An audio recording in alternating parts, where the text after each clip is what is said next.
Parabéns, a paz do Senhor, igreja.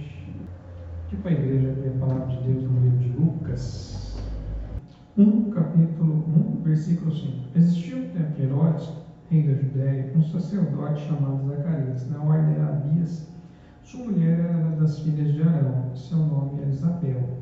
Eram ambos justos perante Deus, obedeciam de modo irrepreensível a todos os mandamentos e preceitos do Senhor. Eles, porém, não tinham filhos, porque Isabel era estéril, sendo ambos avançados em idade. Exercendo ele o sacerdote diante de Deus, na ordem do seu turno, houve por sorteio, conforme o costume sacerdotal, entrar no templo do Senhor para oferecer o incenso. Chegada a hora de oferecer o incenso, toda a multidão do povo estava fora orando. Então o anjo do Senhor lhe apareceu em pé à direita do altar do incenso. Vendo Zacarias, perturbou-se e o temor apoderou-se dele.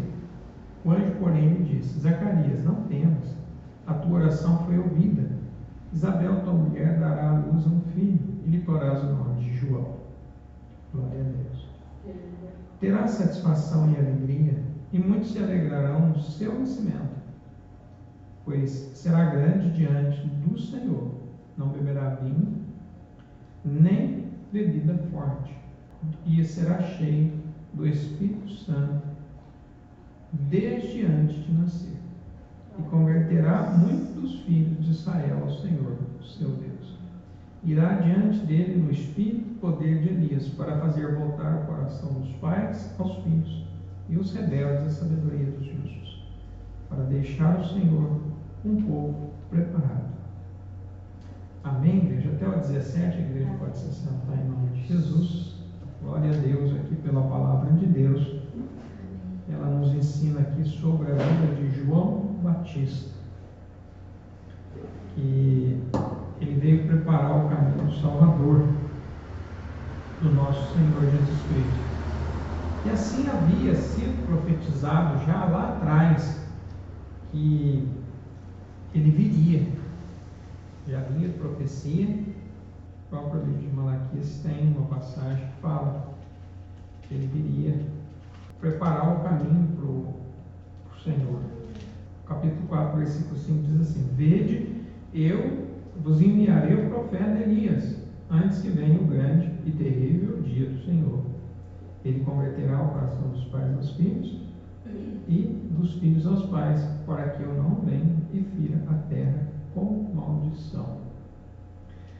E aqui o texto diz que ele seria cheio do Espírito Santo. O 17 fala, ele irá diante dele no Espírito e poder de Elias, para fazer voltar o coração dos pais aos filhos, rebeldes à sabedoria dos justos, para deixar ao Senhor um povo preparado. Glória a Deus. E o que caracterizou ali na vida de João foi ele ser um homem cheio do Espírito Santo de Deus. O 15 fala: pois será grande diante do Senhor, não beberá vinho nem bebida forte, e será cheio do Espírito Santo já desde antes de nascer. Glória a Deus. Uma pessoa pode ser cheia do Espírito Santo antes de nascer, porque dele já havia sido profetizado. E o interessante aqui é que no versículo 13 diz assim: o anjo, porém, disse: Zacarias, não temas, a tua oração foi ouvida. Isabel, tua mulher, dará à luz um filho, e tu lhe porás o nome de João. Olha que interessante o anjo falar, né? A tua oração foi ouvida. O desejo de Zacarias era ter um filho, porém a mulher era estéril. Era a vontade dele. E ele orou para isso, porque o anjo falou: a tua oração foi ouvida. Mas na presciência de Deus, já havia sido profetizado que João viria. O que quer dizer isso, irmãos? Que quando nós pedimos algo para Deus e aquilo está de acordo com a sua vontade, acontece. aquilo que está de acordo com a vontade de Deus, ela vem a efeito. Era o desejo de Zacarias, porém, já havia sido profetizado que ele nasceria. Então as coisas vão acontecer segundo a vontade de Deus. A vontade e o propósito de Deus. Não é segundo o capricho do ser humano, do desejo dele, mas aquilo para que traga crescimento e vida para os que estão em redor também e se cumpra o plano de Deus. Então a nossa vontade tem que ser de acordo com a vontade de Deus. Mas o que eu quero trazer para essa noite, para a igreja, é o ser cheio do Espírito Santo de Deus. Amém? Glória a Deus. Porque isso é bíblico, ser cheio do Espírito Santo de Deus. Pois será grande diante do Senhor. Não beberá vinho nem bebida forte, será cheio do Espírito Santo já antes de nascer. As pessoas que são cheias do Espírito Santo de Deus, diz aqui, será grande diante do Senhor. Tem pessoas no mundo que ela quer ser grande diante dos homens. João viveu no deserto, vestido de pele de animais, comia mel e gafanhoto. Jesus dá testemunho de João, dizendo que os grandes estão nos palácios, mas João estava no deserto. Só que a Bíblia não fala que os que estavam no palácio eram grandes diante de Deus. Mas João, que estava no deserto, na sua simplicidade, na sua humildade em servir a Deus, submissão e fidelidade, ele era grande diante de Deus. A palavra de Deus, ela fala que aquilo que é exaltar diante dos homens é abominação diante de Deus. Então o que esse mundo aplaude é abominação diante de Deus. A fama, a glória passageira dos homens, o desejo de riqueza, o desejo de poder, diante de Deus é miséria. Como a irmã falou aqui no começo, né? A respeito da luta que o crente tem para poder animar para servir a Deus, ele vive em batalha, constante batalha. Mas aqueles que vivem em constante batalha diante de Deus são grandes. Aleluia. Glória a Deus. Então João Batista, ele era um homem que fazia a vontade de Deus. Um pouco mais adiante aqui, 57 diz assim: completou-se para Isabel o tempo de dar à luz, e ela teve um filho. Os seus vizinhos e parentes ouviram que Deus teve para com ele grande misericórdia e alegraram-se com ela. Ao 8º dia foram circuncidar o menino, queriam dar o nome de seu pai Zacarias. Respondeu sua mãe: não, ele será chamado João. Disseram-lhe: ninguém há na tua parentela que tenha esse nome. Porém, nós lembramos lá atrás que um anjo já havia ordenado dar um nome para ele, de João. 62. Perguntaram por sinais ao pai do menino, que nome queria que lhe dessem. Pedindo ele uma tabuinha, escreveu: o nome dele é João. E todos se admiraram. Imediatamente a sua boca se abriu, sua língua se soltou e falava louvando a Deus. Glória a Deus. Aí o temor sobre todos os seus vizinhos, toda a região montanhosa de Judéia foram divulgadas essas coisas. Todos os que ouviram perguntavam: quem será, pois, este menino? E a mão do Senhor estava com ele. Glória a Deus. Quem será, pois, este menino? E a mão do Senhor estava com ele.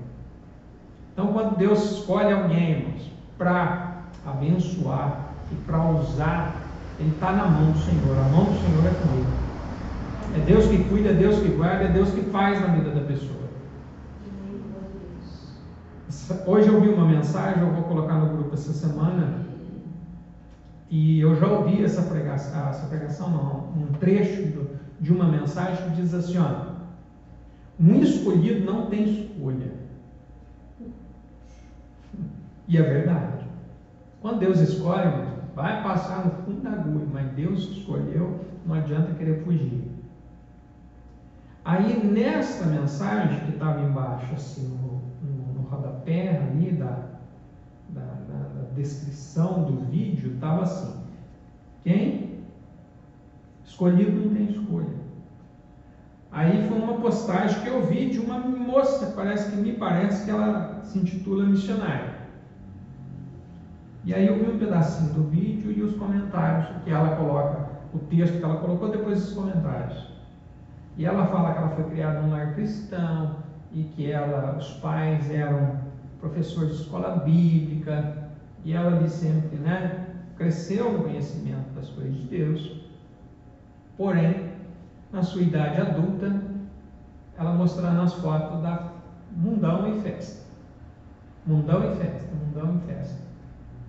Copo de cerveja na mão, de festa e baile e tal. Mas aí na terceira foto ali, no outro vídeo, mostra ela acamada. Acamada e com as mãos, você vê que foi devido a um acidente. As mãos dela não estavam corretamente. A mão dela estava torta. E aí eu entrei no Instagram dela para ver o que aconteceu. Foi ano passado, 2024, mês de abril, agora vai fazer um ano. Ela ia ver o neto que havia nascido de uma cidade para outra. Sofreu um acidente, estava sem cinto de segurança dentro do carro. O carro bateu num posto de gasolina, ela foi lançada para fora, sem cinto de segurança. Tetraplégica. E aí hoje ela está numa cadeira de rodas servindo ao Senhor. E ela colocou embaixo lá assim: um escolhido não tem escolha. Deus sempre chamava, mas a pessoa recusava chamar. Sempre chamava, e aí vai servir na dor. E numa das postagens dela, ela coloca o título. Eu vou colocar o endereço no Instagram, as irmãs entram e vão ver lá. Ela coloca assim: o diabo queria me destruir, mas Deus não permitiu e usou essa situação para me tirar das garras dele. Para não me perder, ele permitiu até o acidente. Então Deus, para não perder uma pessoa que ele escolheu, se a pessoa está em desobediência, e aí o pregador que está ali, tem o título da mensagem, as fotos dela passando, e o pregador é o Eliseu Rodrigues. Pela voz eu entendo que é o Eliseu Rodrigues. E ele falando que muita gente reclama. Por que o crente sofre? Por que fulano e ciclano está tão bem? Mas aí ele vai falando que os que Deus manda dizer, que os que é dele, ele está cuidando, está disciplinando. Porque aqueles que não têm compromisso, Deus deixa eles viver a vida deles do jeito que eles querem, à vontade, do jeito que eles querem, porque não tem salvação para eles. Porque eles rejeitaram. Por isso, eles estão vivendo do jeito que querem. O que a Bíblia fala lá em 12 de Hebreus? Que Deus, ele corrige a quem ama, mas aquele que não tem correção é filho bastardo. Filho bastardo. Misericórdia. Quantos filhos bastardos Deus abandonou na terra? Então, os que são dele, a misericórdia de Deus recai, continue recaindo sobre, para que não se percam. Porque é muito séria a questão da salvação. Não é brinquedo. A cruz do Calvário não foi uma brincadeira. A cruz do Calvário não foi um passeio no parque. Descer do céu, o Deus Santo descer do céu e passar na cruz, não foi à toa, não foi de brincadeira. Foi cuspido, foi escarnecido, foi humilhado pela sua própria criatura. E ainda na cruz ele diz assim: perdoa porque não sabe o que faz. Tamanha a cegueira de trevas, a ignorância na vida do ser humano. A cegueira que o diabo cegou as pessoas nesse século, como diz lá em 2 Coríntios 4:4. O Deus desse século cegou o entendimento dos incrédulos para que não reconheçam o Evangelho, se convertam e se salvem.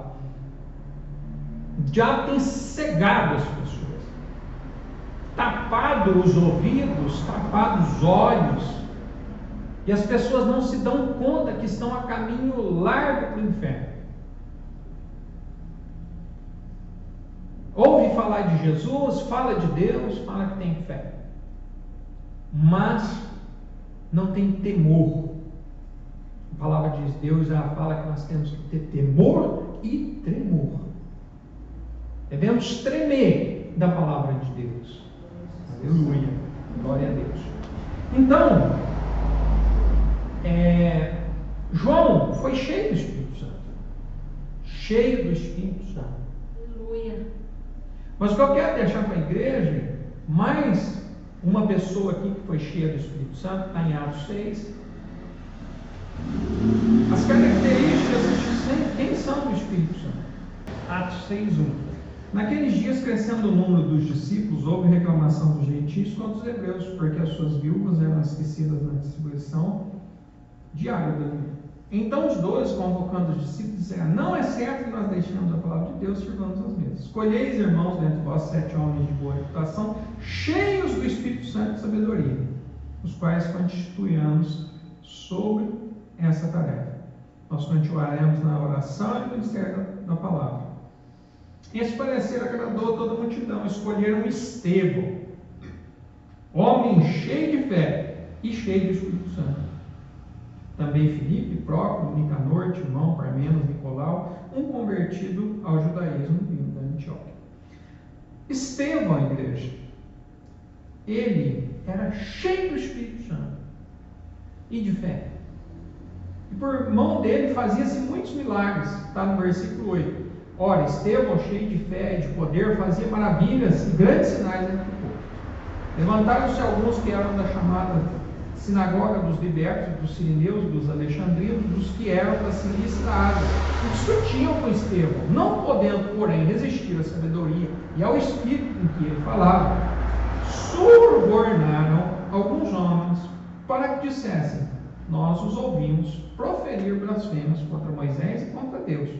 E agitaram o povo, os líderes religiosos, mestres da lei, investindo contra ele, o prenderam e levaram ao sinédrio. Apresentaram falsos testemunhos e diziam: este homem não para de dizer blasfêmias contra esse santo lugar e a lei. Pois ouvimos dizer que este Jesus de Nazaré há de destruir este lugar e mudar os costumes que Moisés nos deu.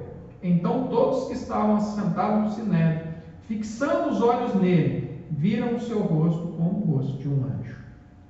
Glória a Deus. Um homem cheio do Espírito Santo, ao qual aqueles que o acusavam e o perseguiam não tinham condições de debater com ele, não tinha palavra contra ele. Precisaram subornar homens, pagar homens para dizer que ele estava falando blasfêmia, para poder levar ele para o sinédrio, que era o lugar de julgamento dos religiosos de Israel. Então a pessoa, quando ela não vence no argumento, ela parte para a ignorância e a violência. Homens cheios do Espírito Santo de Deus, eles têm a sabedoria do Espírito para falar com a verdade, e não tem o que falar o contrário. Então a verdade é a verdade, e nada pode contradizer a verdade. Contra a verdade nada e ninguém pode. E a verdade é Jesus Cristo, e a verdade é o Espírito Santo de Deus, e a palavra é a verdade é a palavra de Deus. Não tem o que falar contra, não tem argumento contra, é somente se usar a força. Por que se perseguia e se persegue cristão hoje em dia? Porque não tem argumento, não consegue convencer com seus argumentos, parte-se para a ignorância. O que eu quero dizer?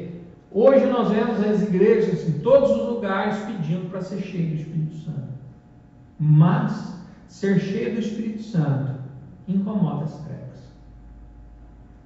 Ser cheio do Espírito Santo incomoda as trevas. Este homem aqui incomodou as trevas, tanto que ele faz um discurso quando ele foi preso ali no Sinédrio. No capítulo 7 ele faz um discurso longo, o qual nós não vamos fazer devido ao tempo. Então no final do capítulo 7 aqui, no versículo 54, depois que ele fez o discurso, diz assim: ouvindo eles isto, iraram-se em seus corações e rangiam os dentes contra ele. Ele, porém, cheio do Espírito Santo, fixando os olhos no céu, viu a glória de Deus e Jesus estava à direita de Deus. Essa foi a visão que ele teve. Cheio do Espírito Santo, ele teve visão. Quem é cheio do Espírito Santo também tem visões. Deus mostra. Ele, porém, cheio do Espírito Santo, fixando os olhos no céu, viu a glória de Deus e Jesus estava à direita. E disse: olhai, eu vejo os céus abertos, o Filho de Deus que está em pé à direita de Deus. Eles, porém, gritaram com grande voz, taparam os ouvidos, levantaram todos juntos contra ele. Expulsando-o da cidade, o apedrejaram. As testemunhas depuseram suas roupas aos pés de um jovem chamado Paulo. E apedrejaram Estevão, em oração dizia: Senhor Jesus, recebe o meu espírito. E pondo-se de joelhos, clamou com grande voz: Senhor, não lhes culpe por este pecado. Tendo dito isto, adormeceu. Esse homem tão cheio do Espírito Santo, ele falou: não impute esse pecado a eles. Jesus na cruz diz assim: Pai, perdoa eles porque não sabem o que fazem. Então a pessoa cheia do Espírito Santo, ela entende a situação. Quem não tem o Espírito Santo não entende. Então o que eu quero dizer? Ser cheio do Espírito Santo, você vai atrair inimizade, você vai atrair perseguição, você vai atrair incômodo até quem está perto, até na família. Você vai julgar, vai ser julgado. Voltando lá para trás em Mateus capítulo 14, o que aconteceu com João? A mesma coisa. João 14, 1. Por aquele tempo ouviu Herodes o tetrarca a fama de Jesus e disse aos seus servos: Este João Batista ressuscitou dos mortos, por isso nele opera sinais miraculosos. Herodes havia mandado prender João e o fizeram acorrentar e lançar na prisão por causa de Herodias, mulher de seu irmão, pois João disse: não tinha permitido possuí-la. A santidade que estava na vida de João, ela acabava expondo quem estava em pecado, que era Herodes. E ele chegou em Herodes e falou assim: não é ilícito possuir a mulher de teu irmão. Ele estava com a cunhada. E aquilo incomodou a mulher. Falar a verdade incomoda as trevas. 5. Queria matá-lo, mas temia o povo, porque eu tinha um profeta. Festejando-se, porém, o dia natalício de Herodes, dançou a filha de Herodias diante de todos e agradou Herodes. E este prometeu com juramento dar-lhe tudo o que pedisse. Então ela, influenciada por sua mãe, disse: dá-me aqui um prato, a cabeça de João Batista. O rei afligiu-se, mas por causa do juramento dos que estavam à mesa com ele, ordenou que dessem nela. E mandou decalar a João na prisão. A cabeça foi trazida num prato e dada à jovem, e ela levou para sua mãe. Então chegaram os seus discípulos, levaram o corpo e sepultaram, depois foram contar a Jesus. O que aconteceu com o homem cheio do Espírito Santo? O que aconteceu com Estevão? O que aconteceu com João? Então, ser cheio do Espírito Santo, igreja, incomoda as trevas. Quando Deus faz uma obra na tua vida, você aceitou Jesus e o Espírito Santo está na tua vida, tem luz na tua vida. Amém? Glória a Deus. Tem luz na tua vida. Só que não vai deixar de haver também perseguição, porque as trevas vão ficar incomodadas com a tua vida. As trevas vão se incomodar com a sua vida. E a luz incomoda tanto as trevas, que as trevas vão em direção à luz. Isso aconteceu no ministério de Jesus. E uma vez eu li um livro, que a pessoa se baseou nessa passagem, que eu vou deixar para os irmãos, para a igreja, de 8:28 de Mateus. Esse pregador era um pregador de cruzadas evangelísticas que ele fazia em outro país. E ele achou assim muito interessante, aconteceu o mesmo que acontecia na Bíblia. O pregador estava lá pregando, quando quer ver, as pessoas endemoniadas saíam do meio da multidão e iam em direção a ele. Aí ele levantava a mão, elas caíam endemoniadas. Mas aquela luz que estava neles, nos pregadores, atraía os demônios. Os demônios ficavam loucos, incomodados. Então a tua vida, a minha vida, a vida de quem serve a Deus verdadeiramente, ela incomoda as trevas. O crente meia boca, ele não incomoda, porque ele está em cima do muro. Ele não incomoda o diabo. O crente que não é firme, ele não incomoda o diabo. O diabo tem na mão dele. Ele não tem fidelidade. Ele não tem compromisso. Mas aqueles que têm verdadeiramente compromisso, as trevas vão em direção a ele. Mas a palavra de Deus fala que o que é dele, não, o maligno não toca. Glória a Deus. Mas incomoda. 8:28 de Mateus. Quando chegaram ao outro lado, a terra dos Gadarenos, saíram-lhe ao encontro 2 endemoniados. Saiu ao encontro de Jesus. A hora que eles viram, já ficou, né? Os demônios ficam ali, eles ficam agitados. Eles se agitam. Por quê? Eles sabem que quando aonde Jesus chega, tem ali juízo para eles. Olha, quando chegaram ao outro lado, a terra dos Gadarenos, saíram ao encontro 2 endemoniados, vindo dos sepulcros, eram tão violentos que ninguém podia passar por aquele caminho. Foi? Os demônios eram violentos. 29. De repente gritaram: que temos nós contigo, Jesus, Filho de Deus? Vieste aqui nos atormentar antes do tempo? Está vendo como que eles ficaram incomodados com Jesus? Vieste aqui nos incomodar antes do tempo? Ou melhor, nos atormentar. Por que atormentar? Porque eles sabem que eles vão ser lançados no inferno, no lago de fogo. A Bíblia diz assim que o príncipe desse mundo está julgado. É questão de tempo. Já saiu a condenação. E a condenação é o lago de fogo. Por isso, lá em João 12 fala que o diabo, por isso nós temos que vigiar, irmãos. Apocalipse 12. Por isso nós temos que vigiar. A vida aqui também não é um parquinho de diversão, não. Não é uma brincadeira. 12 diz assim: pelo que vos alegrai-vos, ó céu, vós que eles, pelo que vos alegrai, ó céus, e vós que neles habitam. Ai dos que habitam na terra e no mar, porque o diabo desceu a vós, tem grande ira, sabendo que pouco tempo lhe resta. Sabe que pouco tempo lhe resta.